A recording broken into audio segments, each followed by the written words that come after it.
नमस्कार बच्चों, उम्मीद है आप बहुत अच्छे से होंगे। आज का जो हमारा टॉपिक है वो है विराम चिन्ह। सीबीएसई बोर्ड में पढ़ रहे होंगे और कक्षा 9th में होंगे, इनके लिए ये आज का सिलेबस है। और बच्चों वीडियो के अंत तक बने रहिए, तो मैं आप लोगों को सारे ट्रिक बताने वाली हूँ कि एक पैराग्राफ लिखने के लिए कौन कौन सी बातों को ध्यान में रखना चाहिए। तो चलिए स्टार्ट करते हैं टॉपिक। विराम चिन्ह का अर्थ क्या होता है? विराम मतलब होता है बच्चों रुकना या विश्राम करना। तो विश्राम अभी शब्दों के लिए और वाक्यों के लिए विश्राम का अर्थ क्या होगा और रुकने का अर्थ क्या होगा? तो आप लोग देखिए, जब अगर कोई पैराग्राफ लिखा रहता है, ठीक है, पैराग्राफ कोई अगर लिखा हुआ रहता है और अगर आप उसकी जो फुल स्टॉप है, कॉमा है, उसके अनुसार अगर आप नहीं रीड करते हैं तो उसका सेंटेंस कुछ अलग ही हो जाता है। वो वाक्य का जो अर्थ होता है वो कुछ अलग ही दे देता है। तो इसलिए विराम चिन्हों की आवश्यकता बहुत ही होती है। तो विराम का अर्थ होता है विश्राम और रुकना। लिखते समय वाक्य के बीच में या अंत में लगाए जाने वाले चिन्हों को क्या कहते हैं? विराम चिन्ह कहते हैं। तो बच्चों, आज का ये टॉपिक पूरा कवर करेंगे हम लोग कि विराम चिन्ह कितने प्रकार के होते हैं, कौन कौन से होते हैं और इन चिन्हों का कहाँ कहाँ प्रयोग करते हैं। ठीक है बच्चों, तो देखते हैं विराम चिन्ह के प्रकार कितने हैं। विराम चिन्ह के प्रकार मतलब वो जो भी चिन्ह होते हैं उसके आधार पर ही उसके सारे प्रकारों की बात की जाती है। तो सबसे पहला आता है हमारा पूर्ण विराम। पूर्ण विराम को बच्चों हम इंग्लिश में क्या बोलते हैं? पूर्ण विराम को हम इंग्लिश में फुल स्टॉप कहते हैं। फुल स्टॉप, अभी देखिए, अभी ये फुल स्टॉप लगाते क्यों है? जहां पर एक वाक्य पूरी तरीके से समाप्त हो जाता है, उसका पूर्ण अर्थ दे देता है, वहां पर हम फुल स्टॉप का उपयोग करते हैं। अभी इसको एक एग्जाम्पल के जरिए हम लोग समझते हैं। एग्जाम्पल जैसे सोहन खेल रहा है, ये संपूर्ण अर्थ दे रहा है बच्चों। तो उसके बाद हमने यहाँ पर पूर्ण विराम लगा दिया। इंग्लिश में हम फुल स्टॉप बोलते हैं और इंग्लिश में हम फुल स्टॉप को कैसे लगाते हैं? डॉट के माध्यम से लगाते हैं। और हिंदी में हम पूर्ण विराम ऐसे लाइन खींच कर देते हैं। तो ये दोनों का केवल इतना ही अंतर है और कुछ नहीं। दोनों फुल स्टॉप और ये दोनों भी एक अर्थ ही होता है। नेक्स्ट है अर्ध विराम। इंग्लिश में उसे हम सेमीकोलन कहते हैं। अभी इसका प्रयोग हम कहाँ पे करते हैं बच्चों? इसको भी हम लोग एक एग्जाम्पल के माध्यम से समझने का कोशिश करते हैं कि क्या है सेमीकोलन और अर्ध विराम। जहाँ पर क्या होता है, एक वाक्य समाप्त होता है और उसी के आधार पर दूसरा वाक्य स्टार्ट होता है। ये ध्यान में रखिए बच्चों, क्योंकि ऐसा होगा कि आप बोलेंगे कि यहाँ पर भी फुल स्टॉप भी लगा सकते हैं, लेकिन कैसे लगाएंगे? क्योंकि ये वाक्य पूरा नहीं अर्थ दे रहा है। काम करते रहना ही जीवन है, आलस्य तो रोग है। तो ये दोनों भी वाक्य क्या हो रहे हैं? एक दूसरे से संबंधित है। तो यहाँ पर एक वाक्य समाप्त होकर दूसरा वाक्य प्रारंभ हो रहा है, इसलिए इसे दोनों वाक्यों में कनेक्शन है। इसकी वजह से हम लोग यहाँ पर अर्ध विराम का प्रयोग करते हैं। नेक्स्ट है उपविराम। उपविराम को हम क्या कहते हैं? कॉलन कहते हैं। जैसे हम अनुच्छेद वगैरह लिखते हैं तो उसमें हम क्या करते हैं, कोई भी टॉपिक लिख के उसके बाद 2 डॉट लगाते हैं। ठीक है, 2 डॉट लगा के और उसके बाद हम लिखते हैं विज्ञान वरदान या अभिशाप। इस तरीके से हम अगर कुछ डॉट वगैरह लगाते हैं तो वहां पर हो जाता है आपका उपविराम। अल्प विराम को हम क्या कहते हैं? कॉमा भी कहते हैं। तो अल्प विराम का हम प्रयोग कहाँ करते हैं? जैसे एक से अधिक नाम लिख रहे हैं, सिटी का नाम हो या फिर दोस्तों के नाम हो, तो एक से अधिक नाम लिख रहे हैं तो नाम को बीच में भी हमें रुकना पड़ता है। कोई नाम राम, सीता, मोहन, सोहन, जो भी हम नाम ले रहे हैं तो उसके बीच में हमें रुकना पड़ता है। तो वहां पर जब एक साथ कोई एक से अधिक शब्द जोड़ने होते हैं तो वहां पे हम क्या करते हैं? कॉमा का इस्तेमाल करते हैं। तो इसको भी बच्चों हम एक एग्जाम्पल के जरिए हम लोग समझते हैं कि क्या है अल्प विराम, कैसे हम इसका उपयोग करेंगे। जैसे राम, सीता और लक्ष्मण 14 वर्ष के लिए वनवास गए। तो बच्चों देखिए, राम और सीता, राम सीता के बीच में हमने क्या यूज किया है? यहाँ पर कॉमा का प्रयोग किया है। तो इस बात का आपको ध्यान में रखना पड़ेगा। अगर यहाँ पे कॉमा नहीं लिखेंगे तो ये वाक्य सही अर्थ नहीं देगा। राम सीता एक ही साथ साउंड करेंगे, वो सही नहीं होगा। नेक्स्ट है आपका प्रश्न चिन्ह जो होता है। प्रश्न चिन्ह क्या होता है? ये भी एक तरह का विराम चिन्ह ही है। हम वाक्य के लिए इसे प्रयोग करते हैं। तो प्रश्नवाचक सबसे सिंपल है क्वेश्चन मार्क। जो भी प्रश्न पूछे जाने वाले शब्द होते हैं, जहाँ पर क्या, कौन, कैसे, कब, और जैसे इंग्लिश में हम लोग बोलते हैं WH से स्टार्ट होने वाले जो वर्ड होते हैं, WH वाले वर्ड हम यूज करते हैं, ठीक है। या तो हु और हाउ, इस तरीके से। और हिंदी में एक ही होता है क्या, क से स्टार्ट होता है, क्या, कौन, कैसे, कब, कहाँ। तो ये शब्द जहां भी लग जाते हैं तो वो क्या हो जाते हैं, प्रश्न वाले शब्द हो जाते हैं। तो उसके वो वाक्य समाप्त होने के बाद हमें प्रश्नवाचक चिन्ह का प्रयोग जरूर ही करना चाहिए, अवश्य करना चाहिए। नेक्स्ट है आपका विस्मय बोधक। विस्मय बोधक मतलब आश्चर्यचकित। अब आश्चर्यचकित किसी भी कारण से हो सकता है, तो आश्चर्य आप कोई भी घटना से भी हो सकते हैं। तो वहां पर क्या होता है, वाव वाव करके चाहे आश्चर्यचकित, चाहे कोई दृश्य देखते हैं या तो कुछ अच्छा कुछ भी चीज देख लेते हैं, बुरा भी देखते हैं, तो भी आप अपने भाव को प्रकट करते हैं, तो वहां पर ये चिन्हों का प्रयोग करना चाहिए। इसको भी हम, अरे सोहन तुम यहाँ, तो ये क्या हो गया, ये अचानक का भाव प्रकट हो रहा है। इस तरीके से हम यहाँ पर क्या, अरे सोहन, कभी उस जो चीज आप आश्चर्यचकित से अरे, अगर कभी आपने खाली केवल अरे शब्द का भी इस्तेमाल किया तो भी वहां इसके बाद क्या हो जाएगा, आपका एक्सक्लेमेटरी मार्क्स यानी विस्मय बोधक चिन्ह का प्रयोग करेंगे। नेक्स्ट है आपका निर्देशक चिन्ह, जिसको हम कहते हैं डैश। जब बच्चों कोई भी आप अगर डेफिनेशन वगैरह लिखते हैं, ये तो आप क्या करते हैं, वहां पर डैश का इस्तेमाल करते हैं। जैसे बताओ बच्चों, हमारे देश के प्रधानमंत्री कौन थे। निर्देशक चिन्ह का मतलब क्या होता है, निर्देशक चिन्ह जैसे बच्चों देखो, कहानी अगर लिखते हैं, नाटक का अगर कोई अगर होता है, और नाटक एकांकी, तो इस तरीके जब दो पात्र होते हैं तो दोनों पात्रों के बीच में हम क्या करते हैं, एक डैश चिन्ह देते हैं। इंग्लिश में उसे हम डैश कहते हैं और हिंदी में हम उसे निर्देशक चिन्ह कहते हैं। जैसे दादाजी, ठीक है, या फिर गांधी जी ने कुछ कहा हो, तो फिर बीच में हम क्या करते हैं, डैश लगाते हैं और फिर उसके बाद जो वो वाक्य कहते हैं वो एज इट इज हम लिख देते हैं। तो वैसे ही कहानी के लिए हम, या एकांकी हो या तो नाटक हो, तो नाटक के जब पात्र कोई एक दूसरे से डायलेक्ट की जब बात करते हैं, लिखते हैं वहां पर, तो हम क्या करते हैं, वहां पर डैश का इस्तेमाल करते हैं। तो जैसे यहाँ पर दादाजी, फिर डैश, फिर बताओ बच्चों हमारे देश के प्रधानमंत्री कौन थे। ठीक है बच्चों। नेक्स्ट है कोष्टक चिन्ह।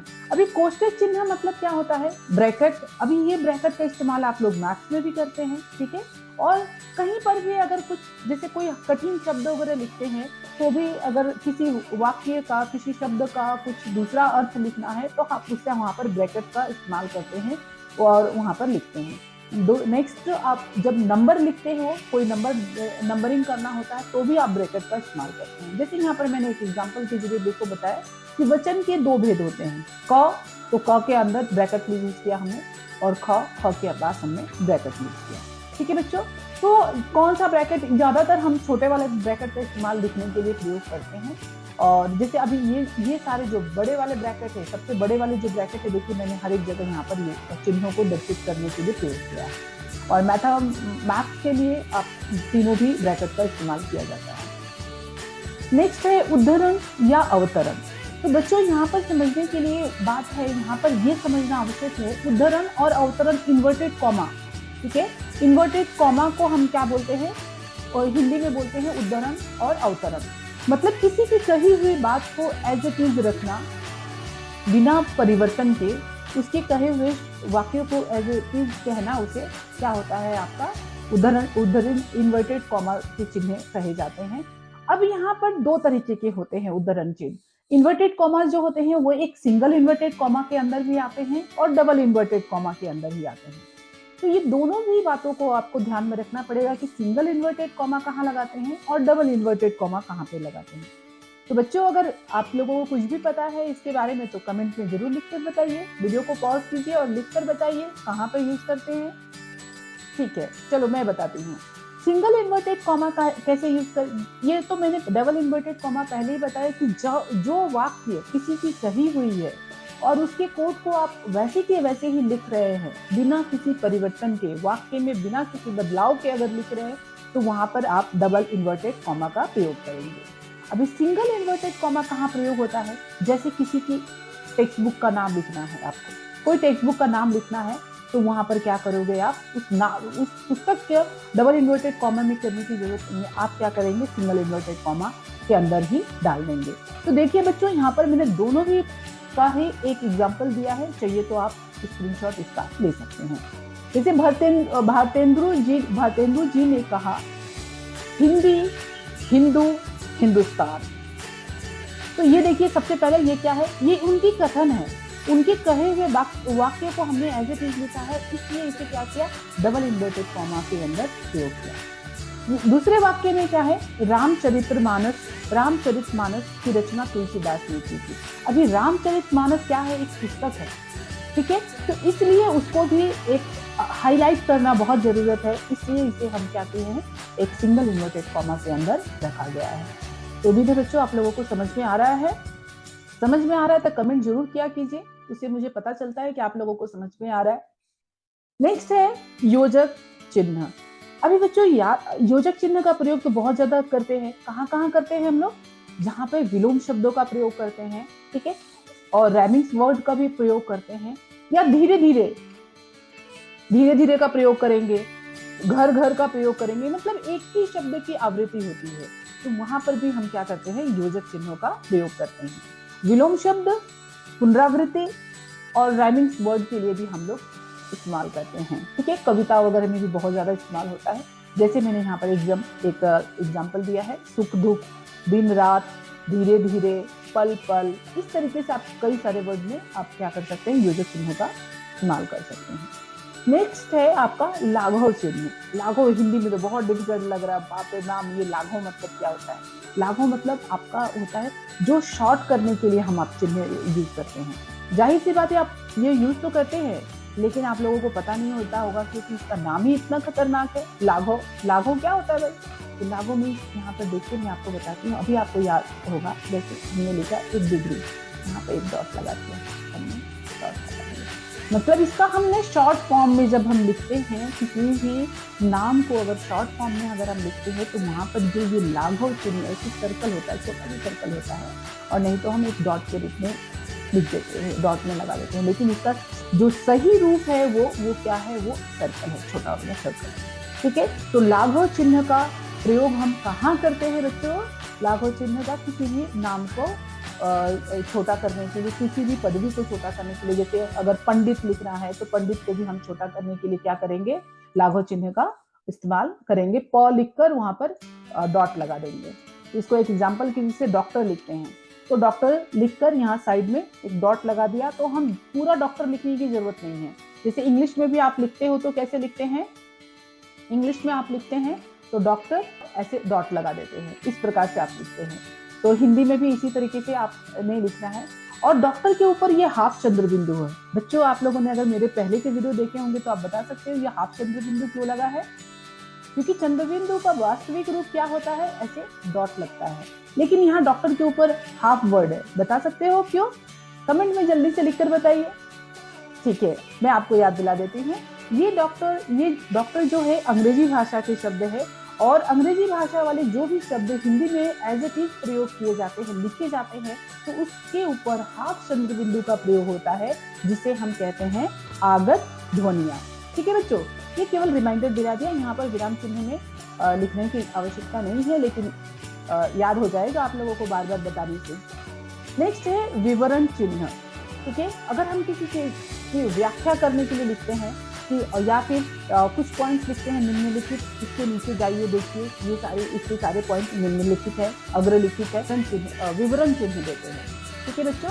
तो उस प्रकार से जैसे ये क्या होता है, पहला कॉलम डालेंगे, उसके बाद एक लाइन होता है। निर्देशक चिन्ह और विवरण चिन्ह में केवल इतना ही अंतर होता है। देखिए निर्देशक चिन्ह केवल एक आपका लाइन रहेगा, और विवरण चिन्ह में क्या रहेगा, दो डॉट रहेगा, और उसके बाद से एक लाइन रहेगी, और आपका निर्देशक चिन्ह में केवल एक लाइन रहेगा, ठीक है बच्चों।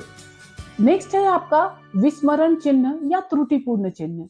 बच्चों बोलेंगे कि ये त्रुटिपूर्ण चिन्ह क्या होता है। त्रुटिपूर्ण, देखो बच्चों हम कभी कभी वाक्य लिखते हैं तो क्या होता है, वाक्य लिखते हैं तो गलती से वो कोई शब्द छूट जाता है, तो क्या हम पूरा वाक्य को कट करते हैं क्या, जी नहीं। हम क्या करते हैं, एक चिन्ह है त्रुटिपूर्ण चिन्ह जिसे कहते हैं हम लोग, क्या करते हैं, उसे हम प्रयोग में ला देते हैं। चलिए देखिए, मैं इसको एक एग्जाम्पल के माध्यम से आपको बताती हूँ। इसे कहते हैं त्रुटिपूर्ण चिन्ह। बच्चों सब लोग लगाते हैं, ठीक है, पदेन भी बोलते हैं इसे हम। तो इसे हम जहाँ पर भी लगाते हैं, जैसे ये मैंने बताया। बताओ बच्चों, हमारे देश के प्रथम, अभी मैंने छोड़ दिया था प्रधानमंत्री, तो क्या किया, यहाँ पर ये त्रुटिपूर्ण चिन्ह लगाकर आप प्रधानमंत्री ऊपर लिख सकते हैं। ये नियम है, नीचे नहीं, नीचे गलत हो जाता है बच्चों। ये सही तरीका कहाँ है, ये पदेन चिन्ह को इस प्रकार से, ये जो आपका त्रुटिपूर्ण चिन्ह है, इसे इस तरीके से ही लगाना है और लगा के इसे ऊपर की तरफ लिखना है, नीचे की तरफ नहीं। ये हमेशा याद रखिए। और जो भी, क्योंकि अभी ये पूरा वाक्य आप फिर से तो लिखने वाले नहीं हैं, इसलिए इस चिन्ह का प्रयोग किया जाता है, जिसे कहते हैं त्रुटिपूर्ण चिन्ह। पदलोप क्या होता है? अभी पदलोप देखो बच्चों, जब आप छोटे हो, अभी तो अब जो 9th 10th के बच्चे पढ़ रहे, फिल इन द ब्लैंक्स वगैरह नहीं आता है, छोटे बच्चों को रिक्त स्थानों की पूर्ति करो, इस तरीके से आते हैं। तो वहां पर क्या करते हैं, इसे काम करते रहना ही। अभी मैंने यहाँ पे जीवन है रेड इसलिए किया है कि मान लो जीवन है नहीं लिखा, तो काम करते रहना ही, डैश डैश डैश डाल दिया, तो ये क्या लिखोगे यहाँ पर, जीवन है। तो इस प्रकार से आपने सारा कंप्लीट करना है। अगर आप चाहिए तो आप इसका स्क्रीनशॉट ले सकते हैं, पूरे इस पीपीटी का स्क्रीनशॉट लेकर अपने पास रख सकते हैं, बाद में अपने नोटबुक में लिखकर रख लीजिए, ठीक है। उम्मीद है बच्चों आप लोगों को ये सारा टॉपिक बहुत अच्छे से समझ में आ गया है। अगर थोड़ा भी डाउट रहता है तो नीचे कमेंट में लिख के जरूर बताया कीजिए। मैं आप लोगों का कमेंट का सभी का आंसर करती हूँ। और वीडियो अगर अच्छा लगा तो लाइक कीजिए, शेयर कीजिए और सब्सक्राइब कीजिए। नेक्स्ट वीडियो बच्चों आप किस टॉपिक पे देखना चाहते हैं, और आपका कोई डाउट वाला टॉपिक है जो आपको बहुत ही डिफिकल्ट जा रहा है, तो कमेंट में लिखकर बताइए। मैं नेक्स्ट वीडियो में वो जरूर कवर करूँगी। थैंक यू बच्चों।